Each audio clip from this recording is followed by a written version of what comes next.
တမ်းပေါင်းများစွာကြာတဲ့စင်ကဲပြောင်းလဲမှုကြောင့်အင်းရဲ့အမဲလိုက်နိုင်စွမ်းဟာအလုံးပြည့်စုံလာခဲ့ပါတယ်။ဒါပေမဲ့ဒီလောက်စွမ်းထက်တဲ့တားရဲတောင်မှအခွင့်အရေးကိုစောင့်နေတဲ့ဂျာကွာဂျက်ဂွာစီမာအမဲကိုလူယူခံရတာမျိုးဒါမှမဟုတ်တနေရာထဲမှာအေယာမအစိမ်းရောင်အန်နာကွန်ဒါနဲ့ထိတ်တိုက်တွေ့တာမျိုးဖြစ်နိုင်ပါတယ်။ဒီအေယာမတားရဲ၃ကောင်ရဲ့ပြိုင်ဆိုင်မှုကကမ္ဘာပေါ်ကဇီဝမျိုးစုံအကျယ်ဝဆုံးဂေဟစနစ်တစ်ခုရဲ့ဟန်ချက်ညီမှုကိုထိမ့်သိမ်းပေးနေပါတယ်။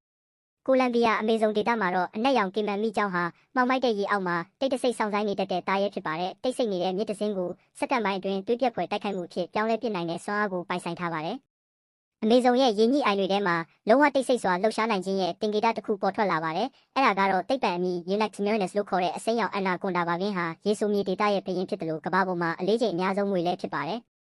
အရွယ်ရောက်ပြီးသားအန်နာကွန်ဒါတစ်ကောင်ဟာအရှည်9မီတာကျော်အလေးချိန်200ကီလိုဂရမ်ကျော်အထိရှိနိုင်ပါတယ်။ရေမျက်နှာပြင်အောက်နဲ့ထူထပ်တဲ့အပင်တွေကြားမှာအင်းရဲ့တန်လင်းစိမ်းရောင်အရေးပြားနဲ့အနက်ရောင်အဆက်တွေကမမြင်ရတဲ့အရေးတစ်ခုလိုဖြစ်စေပါတယ်။နှစ်ခွက်ရှာနဲ့အပူအာယုံခံအင်္ဂါတွေကိုအသုံးပြုပြီးအမောင်ထဲမှာတော့အမဲရဲ့အပူလိုင်းကိုရှာဖွေနိုင်ပါတယ်။အမဲကိုစောင့်နေချိန်မှာတော့မျက်လုံးနဲ့နှာခေါင်းပေါက်ပဲရေပေါ်မှာပေါ်နေပြီးတိုက်ခိုက်ဖို့အချိန်ကောင်းကိုစိတ်ရှည်စွာစောင့်ဆိုင်ပါတယ်